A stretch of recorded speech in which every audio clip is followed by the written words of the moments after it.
દયાળુ આપ સદાય રાજી થાઓ એવું દિવ્ય જીવન જીવવું છે. સત્સંગી માત્ર, આશ્રિત માત્ર, સંત હોય કે હરિભક્ત હોય, અમે કે તમે, આપણા સૌની સૌ પ્રથમ સત્સંગમાં પહેલી કે છેલ્લી એક જ ફરજ છે અને એક જ અરજ છે અને એક જ ગરજ છે, અને એ છે મહારાજના રાજીપાની, ભગવાનને સંતના રાજીપાની. આપણે સેલ્ફ એનાલિસિસ કરવાનું છે, આપણે આપણું સ્વમૂલ્યાંકન કરવાનું છે, આપણે સ્વયં આપણે પોતાને જોવાનું છે. આ વાત સાંભળતા સાંભળતા કે શિષ્ય તરીકેની મારી ફરજ શું છે અને એ ફરજ હું કેટલા અંશે બજાવું છું. આપણે ભગવાનના તો શિષ્ય છીએ જ, કદાચ કોઈ ગુરુ કર્યા કે ન કર્યા, પરંતુ ભગવાનના શિષ્ય તો આપણે બધા છીએ જ. શિષ્ય એટલે સેવક, શિષ્ય એટલે દાસ, શિષ્ય એટલે અધ્યાત્મ ભાષામાં ભગવાનનો દીકરો, એને શિષ્ય કહેવાય. તો એક ભગવાનના દાસ તરીકે, ભગવાનના સેવક તરીકે શિષ્યની સૌ પ્રથમ પહેલી ફરજ આ છે કે જેની નિરંતર ભગવાનને, ભગવાનના સંત કે પોતાના ગુરુના રાજીપા તરફ મંડાયેલી હોય એ જ સાચો શિષ્ય. એક વાક્યમાં જવાબ આપવો હોય તો આ જવાબ એક વાક્યમાં છે: જે સેવકની, જે શિષ્યની નિરંતર દ્રષ્ટિ પોતાના ઈષ્ટદેવ કે પોતાના ગુરુ એના રાજીપા તરફ મંડાયેલી હોય એનું નામ શ્રેષ્ઠ શિષ્ય, આદર્શ શિષ્ય, સાચો શિષ્ય. શિષ્યનું મોટામાં મોટું લક્ષણ આ છે,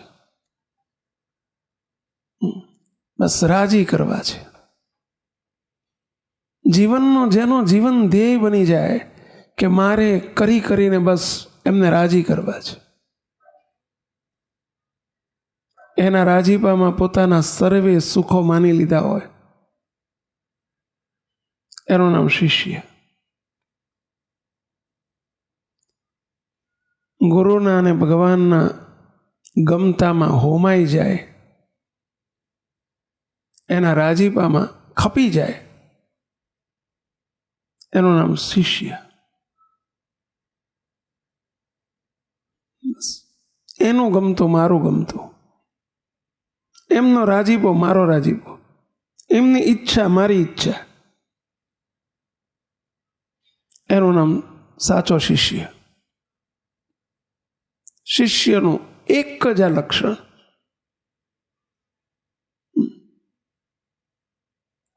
ઘણા બધા લક્ષણો છે શિષ્યના, શાસ્ત્રોમાં બહુ લખ્યા છે,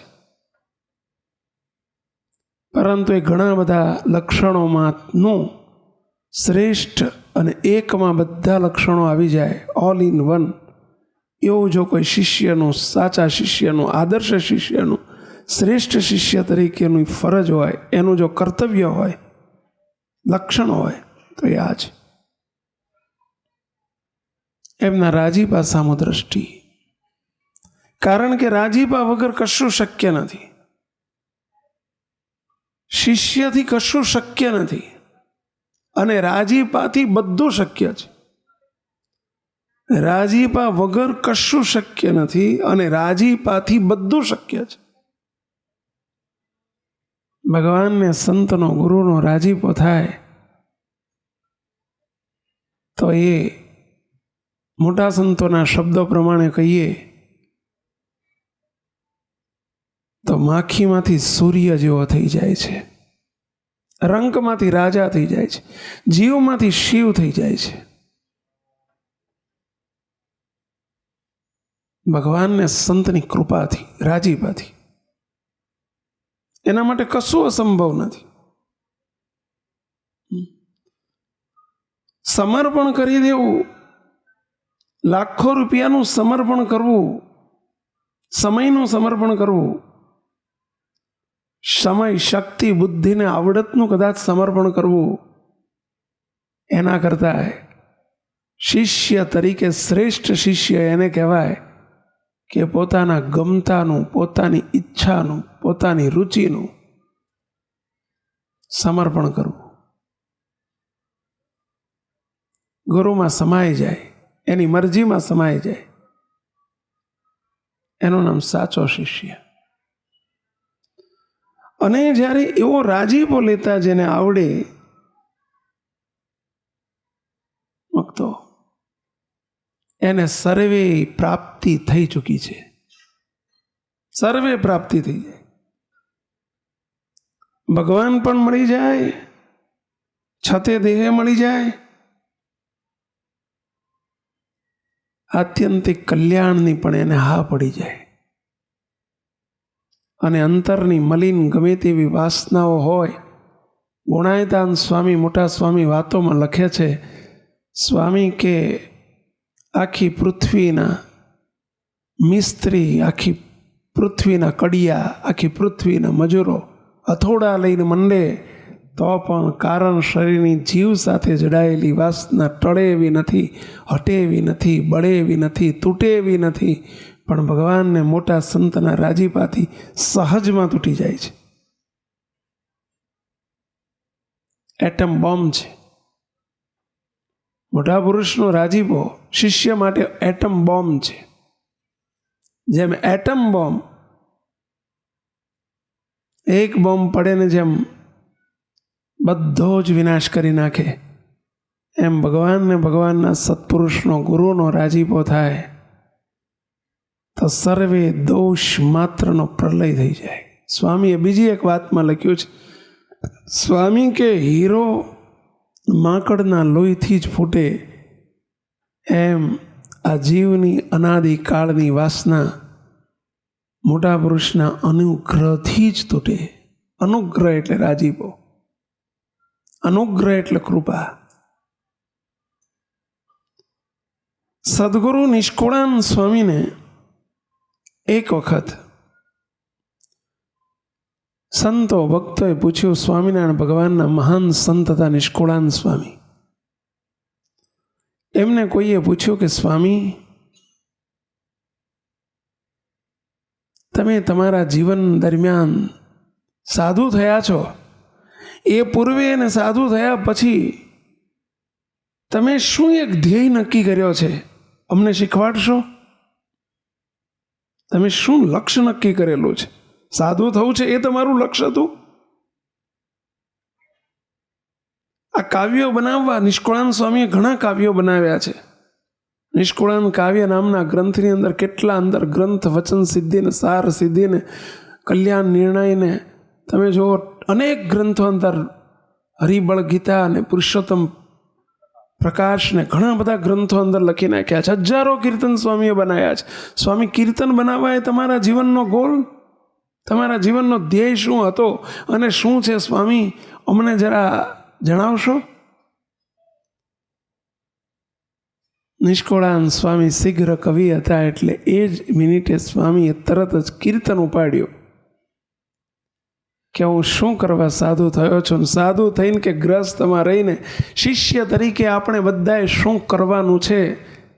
નિષ્કુળાન સ્વામીને જે આ પ્રશ્ન પૂછ્યો, સ્વામીએ કીર્તન દ્વારા આપણને શીખવા માટે કે તમે સૌ ભગવાનના, ગુરુના, સંતના સાથે સેવો છો તો એને રાજીપો લેવો છે. તમારે શું કરવાનું છે, લક્ષ્ય નક્કી કરી નાખો કે આપણે જીવન દરમિયાન અધ્યાત્મ માર્ગનો સાર શું છે. આ મંદિરોમાં જઈએ છીએ, દેવ દર્શન કરીએ છીએ, દાન ધર્માદા કરીએ છીએ, કંઈક નાની મોટી તનથી, મનથી, ધનથી સેવા કરવાની છે, કરીએ છીએ. આ બધુંય કરીને આ કથામાં આવ્યા છીએ, અમે સાધુ થયા છીએ, તમે હરિભક્ત છો. હમણાં પેલા ભાઈઓ બધા જો હમણાં જો સંગીતના વાદ્ય સંગીત લઈને બેઠા હતા, વગાડતા હતા, ગાતા હતા. હમણાં અમે આવ્યા એટલે તમે બધા આરતી ને દીવાને પ્રગટાવ્યું ને આ બધાની પાછળ આપણું લક્ષ્ય શું છે? તો સ્વામી એક જ જવાબ કીર્તન દ્વારા આપે છે. જ્યારે પ્રશ્ન પૂછ્યો, સ્વામી તમારું લક્ષ્ય શું છે, અને શિષ્ય તરીકે, સેવક તરીકે, ભક્ત તરીકે અમારા સૌનું શું જીવન દરમિયાન અમારું શું નિશાન, શું લક્ષ્ય હોવું જોઈએ, અને એના માટે પ્રશ્ન પૂછ્યો ત્યારે સ્વામી પદ્યમાં કીર્તન દ્વારા જવાબ આપે છે કે હે સંતો, હે હરિભક્તો, સત્સંગમાં આવીને આ એક નક્કી કરી દેજો, શિષ્ય તરીકેનું આ કર્તવ્ય છે કે બસ મારે મારા ઈષ્ટદેવને, મારે મારા ભગવાનને, મારે મારા ગુરુને, મારે મારા સંતોને રાજી કરી લેવા છે. બસ આ એક નિશાન કરી નાખજો, આ એક લક્ષ્ય બનાવી દેજો. મુક્તો ભલે કમાવાનું છે, તમે ધંધા કરો, રોજગાર કરો, વ્યવહાર કરો, તમે સંસારમાં છો, કરવાની છૂટ છે, પરંતુ ભક્ત જો આપણે હોઈએ, આપણે ભગવાનના ભક્ત હોઈએ, તો ભક્ત તરીકેનું આપણા સૌનું આ કર્તવ્ય છે. અમારું તમારું અમે આ કરવાનું છે. મોટા મોટા ગોપાળાન સ્વામી, મુક્તાન સ્વામી, બ્રહ્માન સ્વામી, નિષ્કુળાન સ્વામી, ગુણાયતાન સ્વામી, મોટા મોટા સંતોએ જીવન દરમિયાન આ જ કર્યું છે. શિષ્ય તરીકે આ જ ફરજ બજાવી છે. અને મોટા મોટા દાદા ખાચર જેવા, પર્વતભાઈ જેવા, સ્વામિનારાયણ સંપ્રદાયમાં મોટા મોટા ઝીણાભી જેવા, સુરા ખાચર જેવા, સોમલા ખાચર જેવા હરિભક્તોએ પણ જીવનકાળ દરમિયાન આ જ કર્યું છે. જે કોઈ શિષ્યત્વ જેને પામવું હોય ને આદર્શ શિષ્ય થવું હોય, સાચા શિષ્ય થવું હોય, તો એને આ લક્ષ્ય બનાવી દેવું પડે. અને એ આપણા સૌનું લક્ષ્ય છે. સત્સંગ શું કરવા કરીએ છીએ, મંદિરો શું કરવા કરીએ છીએ, ભક્તિ શું કરવા કરીએ છીએ, માળા શું કરવા કરીએ છીએ, તો આ આપણું જીવન છે, આપણું લક્ષ્ય છે, આપણો ધ્યેય છે. અને આ ધ્યેય આપણે આપણા જીવનમાં મજબૂત કરી રાખવાનો છે, ભગવાનને રાજી કરવા છે. અને ભગવાન રાજી કેમ થાય? આપણે કહીશું કે આપણે તો ભગવાનને જોયા નથી, તો આપણે ભગવાનને કેમ રાજી કરી શકીએ? આ પ્રતિમા સ્વરૂપે સાક્ષાત મહારાજ અહીંયા બિરાજે છે, પરંતુ આપણી સાથે અવરભાવમાં બોલતા નથી, ચાલતા નથી. એટલે આપણને એમ થાય કે આપણે રાજી થયા કે નહીં એની ખબર કેવી રીતે પડે? તો ભગવાન જેના સંપૂર્ણ કરતા હોય એવા સંતો રાજી થાય, એવા ગુરુ રાજી થાય, તોય તે ભગવાન રાજી થાય. એ ગુરુ ભગવાન નથી હો, સંત ભગવાન નથી, પરંતુ એમાં ભગવાન અખંડ બિરાજે છે, અથવા ભગવાનનું સંપૂર્ણ કરતાપણું છે એ મૂર્તિમાં બિરાજે છે. એટલે એ રાજી થાય તો ભગવાન રાજી થાય. તો ભગવાનને રાજી કરવા છે. આપણે ગુરુને રાજી કરીને અંતે કોને રાજી કરવા છે? ભગવાનને રાજી કરવા છે. કારણ કે બધી નદીઓ અંતે ક્યાં જઈને વિરામ કરે છે? પહેલાં સમુદ્રમાં, દરિયામાં. આપણા સૌનો દરિયો સંતો, ગોપાળાન સ્વામી, મુક્તાન સ્વામી, બ્રહ્માન સ્વામી, આજે અત્યારે દેવનંદન સ્વામી બાપજીને કે આ બધા સંતો, અંતે બધી નદીઓ છે. અને બધી નદીઓ અંતે ક્યાં જઈને વિરામ પામવાની છે? પહેલાં મહારાજમાં. અને ભગવાન રાજી થાય મુક્તો એટલે સર્વે કામ થઈ જાય. સર્વે કામમાં કયું કામ બાકી રહ્યું પહેલાં? સર્વે કામ. અમારે એક વિદ્યાર્થી મને મળ્યો, સ્વામી મને યાદ નથી રહેતું. તો યાદ રહેવા માંડે? અરે કીધું બધું યાદ રહેવા માંડે. એક હરિભગત આવ્યો કે મારે ધંધામાં નુકસાન જ જાય છે કાયમ માટે, તો બધો નુકસાન બંધ થઈ જાય, નફો ચાલુ થઈ જાય. અરે થઈ જાય. સર્વે કામ આલોકનાય થઈ જાય અને પરલોકનાય કામ થઈ જાય, જો ભગવાનને મોટા સંત રાજી થાય તો. રાજી થાય તો. પરંતુ રાજીપાના બે પ્રકાર છે. રાજીપાના પાછા બે પ્રકાર છે. રાજીપાના બે પ્રકાર છે. એક ઉપર છલો રાજીપો એટલે કે સામાન્ય રાજીપો, અને એક મહારાજનો, ભગવાનને, સત્પુરુષનો અંતરનો રાજીપો. અંતરનો રાજીપો. અને અંતરનો રાજીપો જેની ઉપર થાય મુક્તો, કાંઈ અશક્ય નથી. ભગવાનને પામવાનું, છતી તે મૂર્તિના સુખનું જે અઘરામાં અઘરું ને મોટામાં મોટું કાર્ય છે એ પણ ટળી જાય. કામ ક્રોધાદિક શત્રુઓથી હારેલો જીવાત્મા, એનાથી એની ઉપર વિજય પ્રાપ્ત કરવાનું કામ પણ સરી જાય. અને આ લોકના સામાન્યથી માંડીને મોટા મોટા કામ અટકીને ઊભા હોય, પણ જેની ઉપર ભગવાનને સંત રાજી થાય, અંતરથી રાજી થાય, એના સર્વે કામ રે સંતો. અમારે સ્વામિનારાયણ ધામ ગાંધીનગર ખાતે ગુરુકુળ ચાલે છે, અને ગુરુકુળના વિદ્યાર્થીઓ, એમની સભામાં વાત ચાલતી હતી. એક વિદ્યાર્થીએ પ્રશ્ન પૂછ્યો, સ્વામી મહારાજ રાજી થાય તો શું કામ સરે? સર્વે કામ કીધું, તો શું કામ સરે? જરા અમને કંઈક વર્ણન કરો ને. ત્યારે કહ્યું કે ભાઈ, એક વાક્યમાં કહીએ તો ભગવાનને મોટા સંત જેની ઉપર રાજી થાય, એના જીવનમાં ક્યારેય હતાશા, ક્યારેય નિરાશા, ક્યારેય નિષ્ફળતા, ક્યારેય તે પરાજય, ક્યારેય પરાભવ શબ્દ એની ડિક્શનરીમાં ક્યારેય પ્રવેશી શકે જ નહીં. ક્યારેય પ્રવેશી શકે નહીં. પરાભવ શબ્દ એની પાસે ન હોય. જેની ઉપર ભગવાનના મોટા સંત અંતરથી રાજી થાય, શિષ્યનું લક્ષણ જ આ છે. રાજી કરતા આવડે એ જ શિષ્ય. કોને? ભગવાનને સંતને રાજી કરતા આવડે એનું નામ જ સાચો શિષ્ય. એની દ્રષ્ટિ જે હોય, બસ રાજી થાય એ કરવું છે, રાજી થાય એ નહીં કરવું. આજ સુધી ઘણાને રાજી કરતા આપણે શીખ્યા છીએ, પણ જેને રાજી કરવાના હતા એને રાજી કરી શક્યા નથી.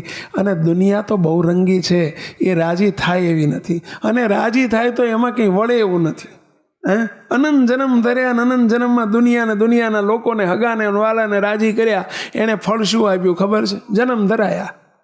આખી દુનિયાને રાજી કર્યા તો તે ફળ શું મળ્યું? પહેલા જન્મ જ ધરાયા છે બધા ભેગા થઈને. શું આ દુનિયા રાજી થાય એવી જ નથી.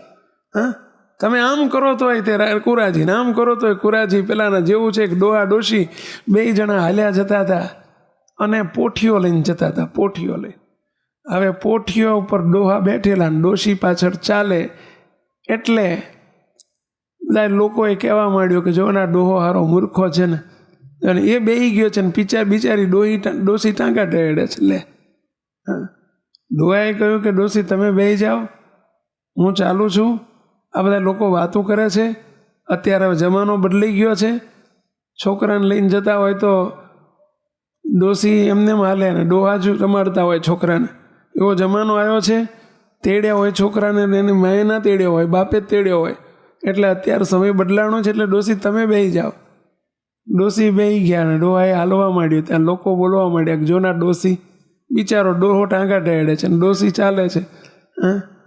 ત્યારે ડોશીએ કીધું કે કામ કરીએ, આપણે બેહી જઈએ. તમે આગળ ને હું તમારી પાછળ, આપણે બેહી જઈએ. આ લોકો વાતો કરે છે. બેહી ગયા હતા કે જો નારા નિર્દય કેવા મુવા છે, આ પોઠિયું મરી જશે એની કંઈ દયા આવે છે? હારા બેહી ગયા છે, કંઈ દયા આવે છે? હવે બેહી ગયા, બધા લોકો વાતો કરે છે. આપણે એક કામ કરીએ, એકે નથી બેવું, બે હેડીએ, આપણે બે ચાલીએ. બેને ચાલવા માંડ્યું ત્યાં લોકોએ બોલવા માંડ્યું, હારા મૂર્ખા છે ને છતાં વાહને 2 ટાંગા ઢેડે છે. હવે કરવું શું કહો છે? ગયણું બંધાય એવું જ પહેલાં. આ દુનિયાને ગયણું બંધાય એવું છે એના મોઢે. દુનિયા રાજી થાય એવી નથી પહેલાં. અને દુનિયા આખી રાજી થાય તો એમાં કશું આપણું વળે એવું નથી. અત્યારે રાજીને કાલે સહેજ એનું ધાર્યું ગમતું નથી તો શું થઈ જાય પહેલાં? બીજી મિનિટે જય સ્વામિનારાયણ. એનો સ્વાર્થ હોય ત્યાં સુધી ખુશ, અને સ્વાર્થ જાય એટલે તરત નાખુશ, મુક્તો. આ દુનિયા આવી છે, સંસાર એવો છે. તમે તો બધા બહુ એમાં રેલા છો, ખબર હશે પહેલાં. નાણાં વગરનો ના થયો ને નાણે નાથા લાલ, આ દુનિયાનો ક્રમ છે. વિચાર કરજો તમે, મુક્તો. મોટો ભરાવદાર કોઈ મોટો ગીચ, ફર્સ્ટ ક્લાસ લીમડો હોય કે કોઈ વૃક્ષ હોય, હવે એ લીલું છમ જેવું ઝાડ હોય, પણ એના પાંદરે તમે પાણી છાંટ્યું છે એટલે લીલું છે ને પહેલાં? ના, એના મૂળમાં પાણી રેડ્યું હોય ને એટલે લીલું રહે છે. પાંદરે પાણી છાંટવાની જરૂર નથી. એના મૂળમાં પાણી રેડી દો એટલે લીલો છમ જેવો રહેશે. એમ આખી દુનિયામાં વ્યક્તિને રાજી કરવા જશો, ક્યાં મેળ પડશે? આ બધા એનો મૂળ આપણો બાપને રાજી કરો ને, એના મૂળમાં રાજીપો નાખો ને. ભગવાન રાજી થાય તો આખી દુનિયા રાજી, ને ના રાજી થાય તો કંઈ નહીં, મરવા દેવી. સમજ્યા? પરંતુ ભગવાનને રાજી કરતા જે શીખ્યો એને કાંઈ અઘરું નથી. તો અહીંથી આટલું નક્કી કરીને જજો. જો આપણે ખરા શિષ્ય હોઈએ, ખરા સેવક હોઈએ, ભગવાનના દાસ હોઈએ, ભક્તિ કરતા હોઈએ, ગમે એટલું કરીશું આપણે તો એ ઝાઝું કરીએ ને ફળ થોડું મળે, એના કરતાં થોડું કરીએ ને ફળ ઝાઝું મળે, એવો ઉપાય શા માટે ન કરવો પહેલાં? થોડું કરીએ અને રિઝલ્ટ ઝાઝું મળે.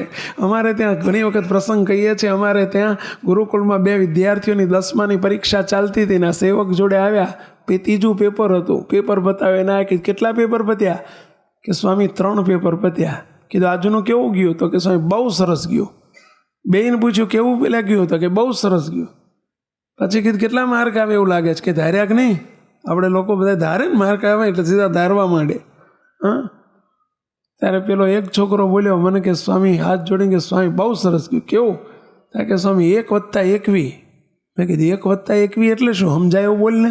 મને કે સ્વામી 1 મુખ્ય આન્સર શીટ ને 21 સપ્લિમેન્ટરી, કુલ 22 ભરી છે. સમજી જાઓ ને કેટલા આવશે માર્ક? 8 પેપર ગયું છે કે 1 મુખ્ય અને 21 વધારાની. એમ નથી પેલું લખે છે ઉપર 1 + 21 એમ કહીને ઉપર લખવી પડે 22 સપ્લિમેન્ટરી ભરી સ્વામી. મેં કીધું શાબાશ, ધન્યવાદ. કીધું લ્યો બીજાને પૂછ્યું તારે કેવું ગયું? મને કે સ્વામી મારે આટલું બધું સારું નથી ગયું, મારે તો 1+3 જ ભરી છે. કેટલી? 1+3 એટલે 4 જ ભરી છે.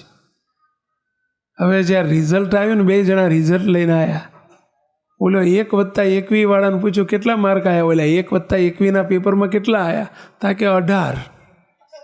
કેટલા? 100માંથી 18. ઓલા 1+3 વાળાને પૂછ્યું કે તારે કેટલા આવ્યા? તા કે 93. લખ્યું છે ઓછું, લખ્યું છે ઓછું 1+3 અને માર્ક કેટલા લીધા પહેલા? 93. અને ઓલાએ લખ્યું 1+21 22 સપ્લિમેન્ટરી, લગભગ 250 ગ્રામની થાય. એનું પેપર 250 ગ્રામનું હશે ઓછામાં ઓછું.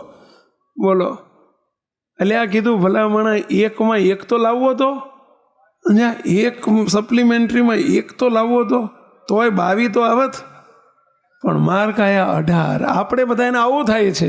આપણે બધા મહેનત બહુ કરીએ છીએ, પરંતુ આપણે બધા મહેનત કરીએ છીએ અને રાજીપો કેટલો થાય છે? 18 જેટલો.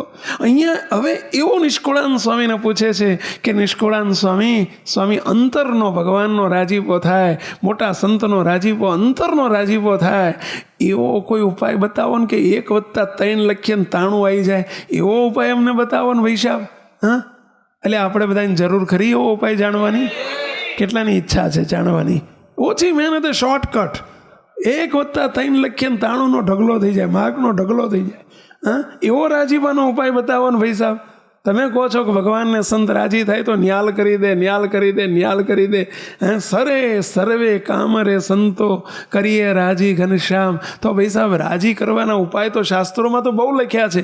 એક એવો સહેલો સટ ઉપાય બતાવી દો ને, શોર્ટકટ બતાવી દો ને, કે જેથી કરીને એ 93 જેવા માર્કનો ઢગલો થઈ જાય.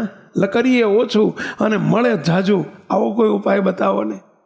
મુક્તો કેટલાની ઈચ્છા છે ઉપાય જાણવાની?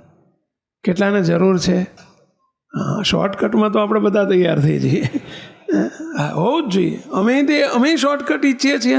અમે કંઈ ઓછું કે તમારી પર કંઈ ઉપકાર કરવા નથી આવ્યા. શું કરવા આવ્યા છે ખબર છે? અમે રાજી કરવા આવ્યા છે. આજે વાતો કરીએ છીએ કે વટ પાડવા માટે નથી કરતા, રાજી કરવા માટે કરીએ છીએ. અમારે રાજીપાની ભૂખ છે હો. અને ઉપરનો રાજીપો જોતો નથી.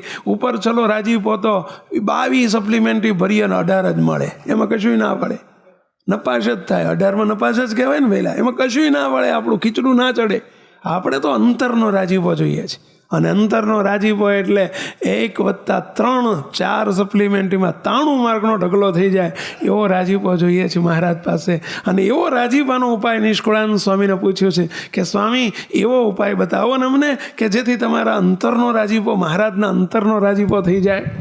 અને જેથી હમણાં કહ્યું એમ કોઈ દિવસ એના જિંદગીમાં એનું ફળ શું? તો એના જીવનમાં ક્યારેય પણ હતાશા, નિરાશા, પરાજય, પરાભવ, નિષ્ફળતા, નાપાસ આ શબ્દ જ ન હોઈ શકે.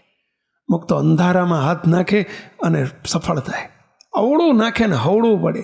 અરે જે સંકલ્પ કરે એ મહારાજ સાકાર કરે. જેની પર અંતરનો રાજીપો ભગવાનને સત્પુરુષનો થાય એને બોલો, જે સંકલ્પ કરે એને ભગવાન સાકાર કરે. રાજીપાની વાત જ જુદી છે ભાઈ.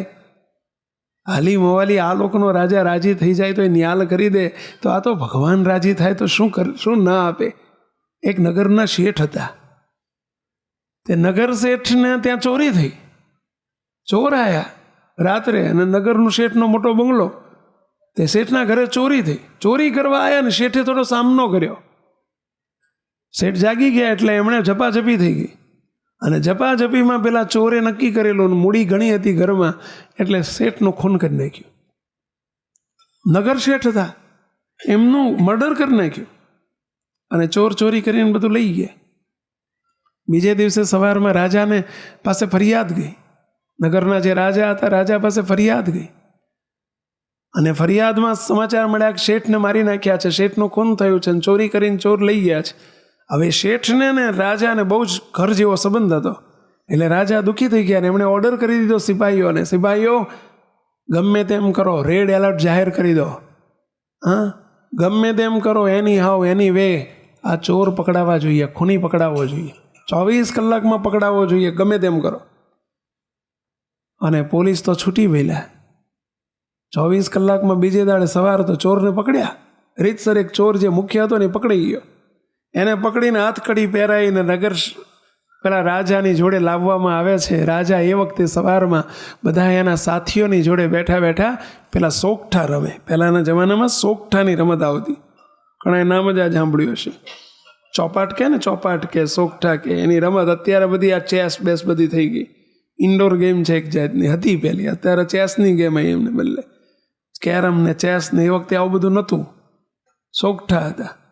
તો એની રમત રમતા હતા, ચોપાટે રમતા હતા. અને રાજા મશગુલ થઈ ગયેલા રમતમાં. અને આમ બરાબર એકાગ્રતાથી 4 જણા બેઠા છે ને, દિવાન પ્રધાનો ને બધા. અને રાજા બહુ હોશિયાર હતા, એમાં એક્સપર્ટ હતા. રાજા રમવા બેઠા છે અને બાજુમાં પેલા ચોરને હાથકડી પહેરાઈને સિપાહીઓ લઈને આવ્યા છે. રાજાને ખબર નથી, બાજુ ઊભા છે. રાજા મગ્ન બની ગયા છે અંદર, એકાગ્રતાથી અંદર ચોપાટમાં મગ્ન બન્યા છે. અને જે કુંકરી ખસેડવાની હતી, ક્યાં ખસેડું તો એની ઉપર આખો વિજયનો આધાર હતો, વિજય પરાજયનો આધાર હતો. રાજા બહુ વિચારમાં ચડી ગયા છે. પેલો ચોર બાજુમાં ઊભો છે, હાથકડી પહેરાયેલો. ચોર એમના કરતાં હોશિયાર હતો આ બાબતમાં, ચોપાટમાં. ચોરને ખબર પડી ગઈ યુક્તિની, એટલે ચોરે ધીમે રહીને રાજાના કાનમાં કહ્યું, રાજાને કુંકરી આમ ખસેડી દો, જીતી જશો. અને રાજા એમ કર્યું, રાજા જીતી ગયા. રાજા એમ જોયું, કોણ હે કે? અરે ચોર છે. પેલા સિપાહીઓ કે ચોર છે, હા પેલો ખૂની. રાજા રાજી થઈ ગયેલા. પેલી કુંકરી બતાવેલી ને, એક સહેજ બતાવી, અમે રાજા ખુશ થઈ ગયેલા.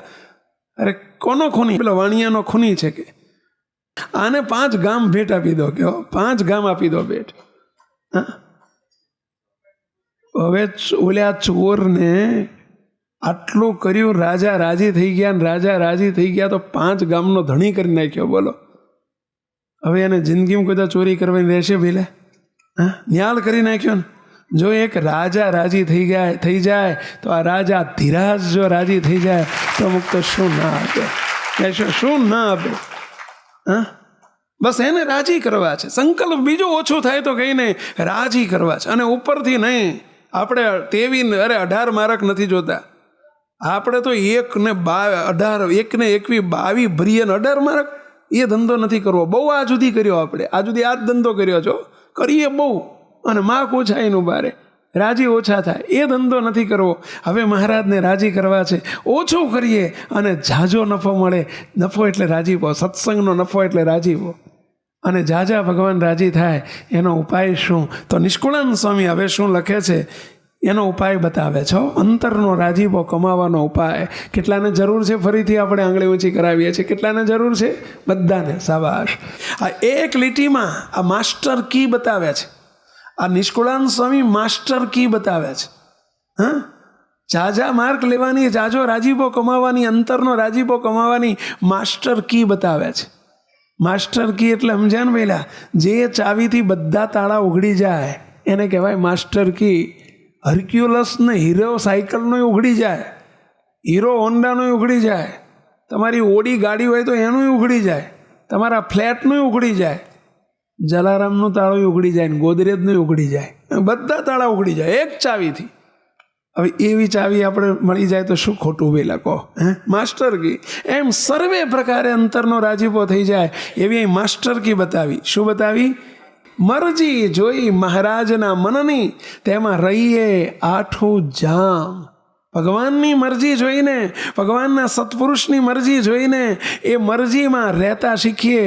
મરજી જોઈ મહારાજના મનની, એમાં રહીએ 8 જામ. 8 જામ એટલે 1 જામ બરાબર 3 કલાક, અને 8 જામ એટલે 8 તરી 24 કલાક. એટલે કે નિરંતર, અખંડ, સદાય મહારાજની મોટાની મરજીમાં રહેતા શીખીએ. આપણી મરજીમાં નહીં, એમની મરજીમાં.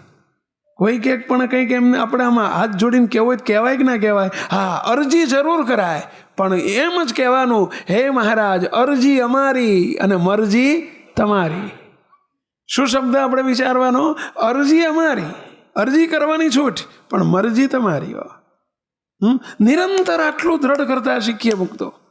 ભગવાનને સંતના ગમતામાં જીવન જીવવું, એના જેવો અંતરનો રાજીપો કમાયાનો કોઈ ઉપાય નહીં. 93 માર્કનો ઢગલો થઈ જાય ભાઈ. એની મરજીમાં જીવન જીવતા શીખીએ. પણ એની મરજીમાં રહેવું હોય તો પોતાની મરજી છોડવી પડે. તો એમની મરજીમાં રહેવાય. એટલે સત્સંગમાં આવીને શિષ્ય, સાચા શિષ્યનું મોટામાં મોટું લક્ષણ કયું તો પોતાનું મનગમતું છોડીને, પોતાની મરજી છોડીને ભગવાનને, સંતની મરજીમાં જીવન જીવવું એ અંતરનો રાજીપો કમાયાની માસ્ટર કી છે, શ્રેષ્ઠ ઉપાય છે. આનું નામ જ શ્રેષ્ઠ શિષ્ય, આનું નામ જ આદર્શ શિષ્ય. જેને આ કરતા આવડે એ ન્યાલમ ન્યાલ થઈ જાય. મુક્તો એક નહીં, આપણે દ્રષ્ટાંતો અને પ્રસંગો હમણાં જોઈએ છીએ, કેટલા ભગવાન રાજી થઈ જાય, કેટલા રાજી થઈ જાય. અમદાવાદની અંદર એક નાનકડો પ્રસંગ છે, બધા ધ્યાનથી સાંભળજો. બનેલો ભૂતકાળ અને વર્તમાનના કેટલાક પ્રસંગો જોઈએ છે કે રાજી કરતા જેને આવડ્યા છે, એના ધર્મ એને કેવી રીતે રાજી કર્યા છે. એ સહજ કર્યું થોડું અને ઢગલો રાજીપાનો થઈ જાય. 3 સપ્લિમેન્ટરી ભરી 1 ને 3 એમ 4 ભરીને 93 માર્ક આવી જાય, એવો ઉપાય કયો ને શું કરીએ તો આપણને સહેજ દ્રષ્ટાંત વિથ એક્ઝામ્પલ આપણે સમજીએ. મુક્તો સંવત 1876ની સાલની વાત છે. અમદાવાદમાં મંદિર બનતું હતું. આજે પણ જો સ્વામિનારાયણ સંપ્રદાયના અનુયાયી હોય અને અમદાવાદમાં સૌપ્રથમ સ્વામિનારાયણ ભગવાને સૌપ્રથમ મંદિર બનાવેલું પોતાની હાજરીમાં, કાલુપુર વિસ્તારમાં, નવાવાસમાં, અને એ મંદિર જ્યારે બનતું હતું એ વખતનો એક પ્રસંગ છે. ધાંગધ્રાનો પથ્થર. હવે એક બીના એવી બની, એક પ્રસંગ એવો બન્યો કે જે મધ્યખંડ હતો અને મધ્યખંડના બારણાની ઉપર જે આખો પથ્થર મૂકવાનો હતો, એક આખી પથ્થરની મોટી પાટ મૂકવાની હતી, અને એ માપ સાઈઝ પ્રમાણેની પાટ ધાંગધ્રામાં ખાણમાંથી કાઢેલી. એનું વજન કરાયું તો બહુ વજન હતું. એનું 108 મણ વજન હતું. કેટલું? 108 મણ. 20 કિલો બરાબર 1 મણ કહેવાય. આ જૂની ભાષા છે, જૂનું માપ મણ. 20 કિલોગ્રામ એટલે 1 મણ. 108 મણ એટલે 100 મણ ગણો તો આ તે 2000 કિલો થયું, 2 ટન.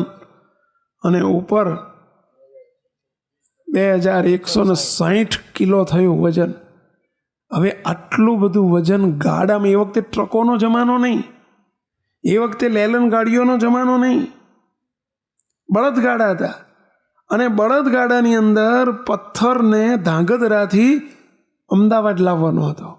ધાંગધ્રા એટલે સુરેન્દ્રનગર જિલ્લાનું ગામ છે. ધાંગધ્રા ગુજરાતમાં કોઈ આવ્યા હોય તો એમને ખબર હશે, સુરેન્દ્રનગર જિલ્લામાં આવ્યું. અને ધાંગધ્રાથી છેક અમદાવાદ આ પથ્થર લાવવાનો, ગાડામાં મૂકીને, બળદગાડામાં મૂકીને. હવે 108 મણ વજન ન બળદ ઉપાડી શકે, ગાડામાં પણ ગાડું તૂટી જાય અને બળદે તૂટી જાય, એવી પરિસ્થિતિ, હકીકત એવી બને. અને પથ્થરના ટુકડા કરાય એવા નહોતા, કારણ કે ત્યાં આખો જ પથ્થર ગોઠવવો પડે એવો હતો, એવી પોઝિશન હતી. સોમપુરાનો આદેશ હતો કે આ પ્રમાણે જ કરવું પડે એવું છે, બ્રેક થાય એવો નથી, પથ્થરને તોડાય એવો નથી. સંતો મૂંઝાય છે. આનંદાનંદ સ્વામી અમદાવાદનું મંદિર કરાવી રહેલા, અને આનંદાનંદ સ્વામીની જવાબદારી હતી. સ્વામી 3 વખત ધાંગધ્રા જઈ આવ્યા, 3 વખત અમદાવાદ પાછા આવ્યા. કોઈ ઉપાય મળતો નથી કે કેવી રીતે આ પથ્થરને લઈ જવો, ધાંગધ્રાથી અમદાવાદ કેવી રીતે લઈ જવો. સ્વામી મહારાજ ભગવાન સ્વામિનારાયણ ગઢપુરથી પધાર્યા છે અમદાવાદ. સ્વામીએ મહારાજને વાત કરી, સ્વામિનારાયણ ભગવાનને, હે મહારાજ, એક મૂંઝવણ થઈ છે. શું છે? તો 108 મણનો વજનનો પથ્થર અમદાવાદ લાવવો છે ધાંગધ્રાથી, પણ કોઈ બળદગાડું શક્ય જ નથી. આજ્ઞા કોને કરવી કે કોઈ બળદગાડું ન સહન કરી શકે, ગાડું તૂટી જાય અને બળદ પણ ધામમાં જતા રહે. જો ખેંચવા જાય તો ચાલવી જ ના શકે, શક્ય જ નથી. માટે શું કરવું? મૂંઝવણ છે ને. બ્રેક થાય એવો નથી, એના ટુકડા થાય એવા નથી, પીસ પડે એવા નથી. શું કરવું? મહારાજ કે ચલો આપણે ધાંગધ્રા આજુબાજુના ગામના હરિભક્તોને તેડાવો, બધો રસ્તો થઈ જશે. 5, 10, 25 ગામના હરિભક્તો આવ્યા. ધાંગધ્રામાં સ્વામિનારાયણ ભગવાને પથ્થર જ્યાં પડ્યો હતો, પથ્થરની ઉપર મહારાજ બેઠા, સ્વયં પોતે બિરાજમાન થયા. પગાને હરિભક્તોને બોલાવીને સામે બેસાડ્યા. બધાને કહેલું, ગાડા લઈને આવજો, તમારા બળદ ગાડા લઈને આવજો. ગાડા જોયા છે ને બધાએ? કેટલાય બળદગાડા જોયા છે? હા, તો બહુ સરસ, બહુ સરસ, ધન્યવાદ. પણ બધા શહેરમાં પછી આવેલા છે, મૂળ તો ગામડામાં રહેલા છે. હા, એટલે બળદગાડામાં બધા એને ભેગા કર્યા, બધા એને વાત કરી કે ભાઈ આ પથ્થર લઈ જવાનો છે, બોલો જે કોણ તૈયાર થશે? બધાએ નીચું ગાલીને બેઠા છે, કોણ જવાબ આપે, કોણ તૈયાર થાય? પ્રશ્ન છે બહુ મોટો.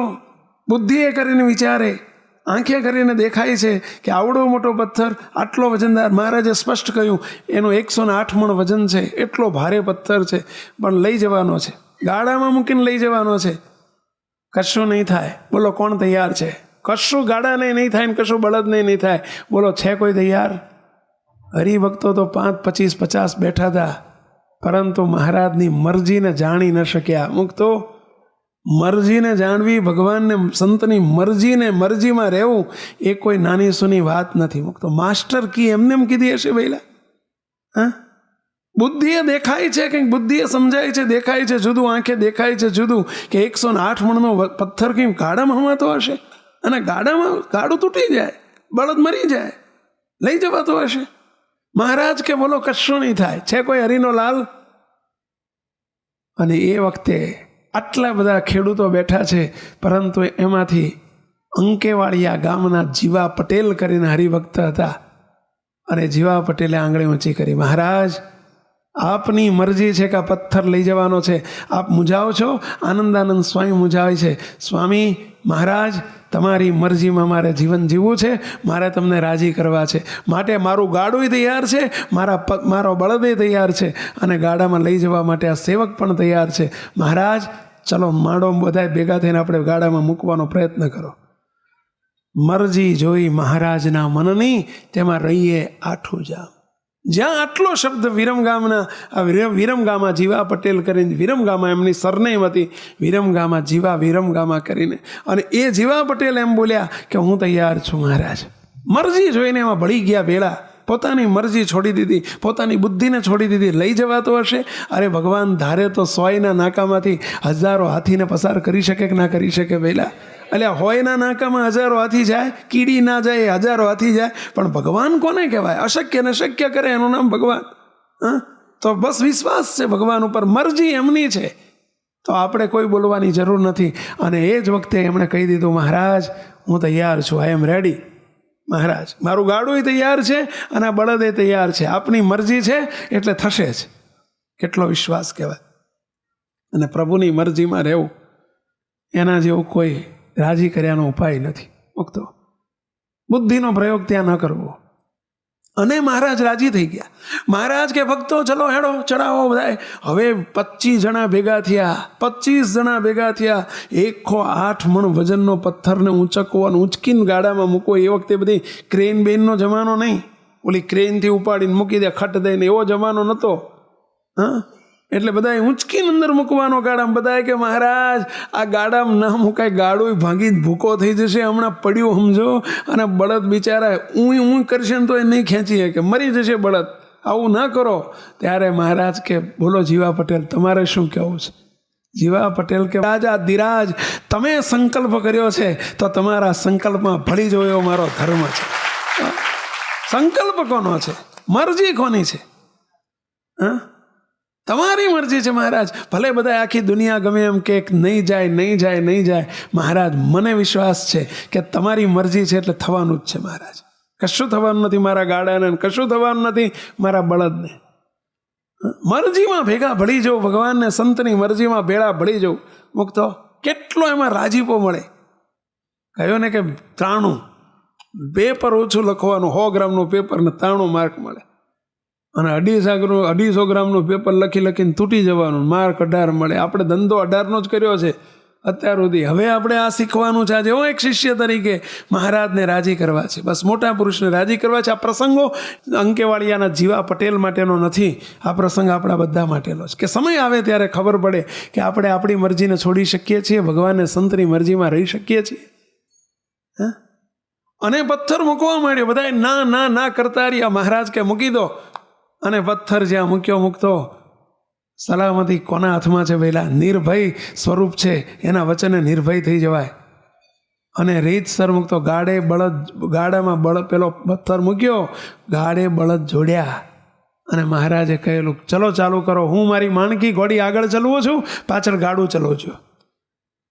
જીવા પટેલ બેહી ગયા ગાડામાં અને રીતસર સંપ્રદાયનો ઇતિહાસ એવું કહે છે કે ધાંગધ્રાથી અમદાવાદ પહોંચ્યા ત્યાં સુધી આખી દુનિયાએ જોયું છે, હજારો લોકોએ જોયું છે કે ગાડાની ઉપર ગાડાનું જે ડાગલાની ઉપર રીતસર એક વેંત ઊંચો પથ્થર જેમ હવામાં ઉડતો હોય ને ગાડાની ઉપર, એમ એક વેંત ઊંચો પથ્થર ગાડા ઉપર હાલ્યો આવે. ગાડાને અડે તો ગાડું તૂટી જાય ને વહેલા. અને બળદને વજન આવે ને, બળદને વજન જ નથી આવવા દીધું ને. વજન મહારાજે શું કરી નાખ્યું વહેલા? હવામાં ઉપર આમ ઉપર એક વેંત ઊંચો ગાડાની ઉપર, બળદે નહીં વજન નહીં ને ગાડા નહીં વજન નહીં, ચલાવનારે ને વજન નહીં, અને આમ રીતસર એક વેંત ઊંચો આખો પથ્થર આમ હાલ્યો આવે. બોલો, શેઠ ધાંગધ્રાથી અમદાવાદ સુધી. આ કાર્ય કોનું છે વહેલા? મહારાજનું. કેમ આમ થયું ખબર પડી? હવે ભગવાન કેવા રાજી થઈ જાય. કર્યું કશું નથી કરવાનું, હામાં હાજ મિલાવવાની છે, એમાં ભેગા જ ભળી જવાની વાત હતી, એની મરજીમાં ભેગા ભળી જવાની વાત હતી. બાકી બધી રક્ષા કરવાની ને કામ પૂરું કરવાની જવાબદારી કોની હતી પહેલા? એમની હતી. હા, પણ સમય આવે ત્યારે આપણી બુદ્ધિના પ્રતાપે આપણી બુદ્ધિને આપણી દ્રષ્ટિને આપણે મુખ્ય કરી નાખીએ છીએ, એટલે રાજીપો કરતા આવડતું નથી. બસ મરજી જોઈ મહારાજના મનની, તેમાં રહીએ આઠું જામ. પથ્થર પહોંચી ગયો, બધા જોતા રહી ગયા. અલ્યા કે આવી ખબર હોત બધાને, પછી તો થયું બધા ખેડૂતો કે આવી ખબર હોત તો આપણે તૈયાર થઈ જાત. ગયો એટલે આવી ખબર હોત તો આપણે તૈયાર થઈ જાત. આ તો કશું નહીં, લ્યો બળદને વજન નથી આવતું અને ગાડું ભાગવાની તકલીફ નથી. આ તો જો મારું બેટું સારું લ્યો. પછી બધા કે મહારાજ હવે અમારા ગાડા. મહારાજ કે રહીના ભાવ રાતમાં જતા રહ્યા. શું કહે છે? હવે તક ગઈ. હા, એ તક ગઈ, ટાણું ગયું, અને જે થાય ટાણે એ ન થાય નાણે. હા, ટાણું ગયું રાજીપાનું તમારે, તમે રાજીપો લઈ ના શક્યા. રાજીપો કેટલા મળી ગયો, કેવો રાજીપો મળ્યો હોય એ વિચાર કરો પહેલા, કેવો રાજીપો થાય. હા, સમયે જ્યારે ભગવાનને ભગવાનના સંતની મરજીમાં જ્યારે જોડાઈ જવાય અને ભલે દયાળુ કહીને હાથ જોડીને ઊભા રહી જઈએ અને હદ રાજીપાનું પાત્ર થઈ જવાય મુક્તો. અને સમય આવે ત્યારે એ નથી કરી શકાતો, આપણને નથી આવડતું. પછી તો બધાએ હરિભક્તો હતા, કંઠીઓ હતી, બધા એના કપાળમાં તિલક ચાંદલા હતા, બધાએ સ્વામિનારાયણને ભગવાન માનતા હતા, અને છતાંય તે બધાએ નાપાસ થઈ ગયા. સમય આવ્યો ને ત્યારે પોતાની મરજી ન છોડી શક્યા, પ્રભુની મરજીમાં રહી ન શક્યા. એ વખતે સમયે ભગવાનને ભગવાન સમજવા અને સમયે સત્પુરુષને સત્પુરુષ સમજવા, એ જ નિશ્ચય. સમયે ભગવાનને ભગવાન સમજવા.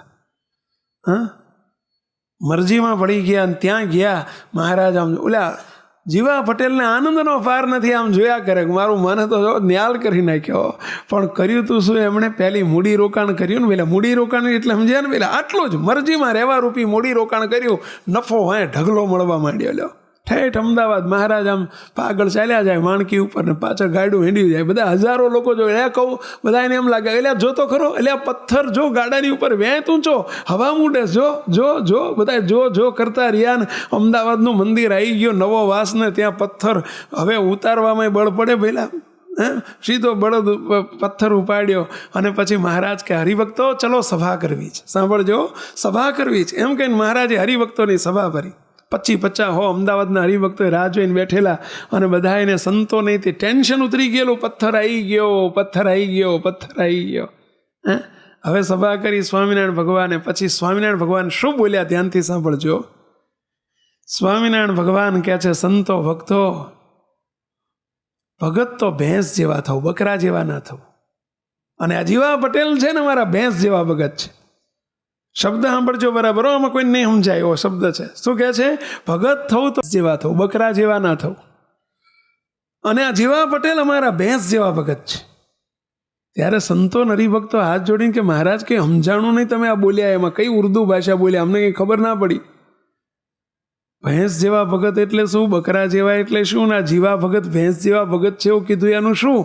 ત્યારે મહારાજ કહે છે કે તમે બધા ખેડૂતો છો, તમને ખબર હશે ભેંસને તમારે બાંધવાની ને એને હાચવવાની બહુ ચિંતા એના માલિકને ના હોય. એ માદળામાં ને તમે જુઓ તો ઓલા ગારામાં ને કાદવમાં એમાંય તે પડી રહે. ભેંસ છે ને માદળામાંય પડી રહે, ગંદકીમાંય પડી રહે, કાદવમાંય પડી રહે. એને બહુ હાચવવાની ચિંતા નહીં. અને બકરાને બહુ હાચવવું પડે. બકરું હોય ને એને બહુ સાચવવું પડે, એને ભીનામ ના હોય, ભીનામ ઊભું ના રખાય, નહીંતર એની ખરીઓ હડી જાય નીચેથી. એને બહુ સાચવવું પડે, બહુ સાચવવું પડે. તો એ ટંકે દૂધ કેટલું આપે? 200 ગ્રામ 300 ગ્રામ. એક ગ્લાસ ભરાય. બકરું દૂધ કેટલું આપે? એક ગ્લાસ માંડ ભરાય, 100 ગ્રામ 200 ગ્રામ. અને ભેંસને હાચવો નહીં તોય તે દૂધ કેટલું આપે? પહેલાં 10 શેર. બહુ ઘણું ભરી આપે બાપા, સમજ્યા? બહુ ઘણું ભરી આપે પહેલાં. હે? અને બકરીને બહુ હાચવ કરે ને તો આ તે દૂધ આપે 100 ગ્રામ 150 ગ્રામ 200 ગ્રામ. મહારાજ કે ભેંસ જેવા ભગત થો, બકરા જેવા ન થો. સત્સંગમાં આવ્યા પછી બહુ હાચવ કરવા પડે. એ બકરા જેવા કહેવાય. અને હાચવવા જ ન પડે એ ભેંસ જેવા ભગત કહેવાય. હાચવવા પડે કે નહીં, જો બોલાવીએ તો ખોટું લાગશે, તો અને ઉતારો નહીં મળે ને અવળું પડશે તો બીજી વખત આવશે નહીં. આ બધા બકરા જેવા કહેવાય, સમજ્યા? બકરા જેવા ન થો. મહારાજ સ્વામી કહે છે કે આ જીવા પટેલ ભેંસ જેવા ભગત છે. આવે છે વાહે બે છે, કાયમ આવે ને તો વાહે બેસી જાય છે. કોઈને ખબર ના હોય કે જીવા પટેલ આયા, એને કંઈ હાચવવાની ચિંતા નહીં. પણ જો ભેંસ જેવા ભગત તો દૂધ કેટલું આપ્યું. અમારા વચને હજારો હરિભક્તો જોઈ રહ્યા. કોઈ ગાડામાં મૂકવા ના થયા, પથ્થર મૂકવા તૈયાર ન થયા, કોઈ અમારી મરજીને સમજી ન શક્યા. પણ વાહે બહેનારા ભેંસ જેવા ભગત જો અમારી મરજી સમજીને આજે જો લઈ આવ્યા તો એમને કયું બળ પડ્યું? મહારાજ કે એમના બળદને કયું બળ પડ્યું? એના ગાડાને કયું બળ પડ્યું? અને જો આવી ગયો પથ્થર અહીંયા, એમ કરીને મહારાજ ઊભા થયા. ઊભા થઈને કે જીવા પટેલ અહીંયા આવો. હજારોની વચ્ચે મહારાજ બાથમાં ઘાલીને ભેટી પડ્યા અને સ્વામિનારાયણ ભગવાને આશીર્વાદ આપી દીધો. જીવા પટેલ જાઓ, તમારી અંતરની વાસના બળીને ભસ્મીભૂત. જય સ્વામિનારાયણ. હવે કર્યું તું શું કહેશો તમે? શું કર્યું હતું? બહુ માળાઓ ફેરવી હતી, બહુ તપ કર્યા હતા, બહુ જપ કર્યા હતા, બહુ વ્રત કર્યા હતા. શું છોડ્યું તું એમણે? ઘર છોડ્યું તું, કુટુંબ છોડ્યું તું, પરિવાર છોડ્યો તો? છોડ્યું તું એક પોતાની મરજી છોડી હતી, પોતાનું ધાર્યું છોડ્યું હતું, ભગવાનની મરજીમાં રહેતા શીખ્યા હતા.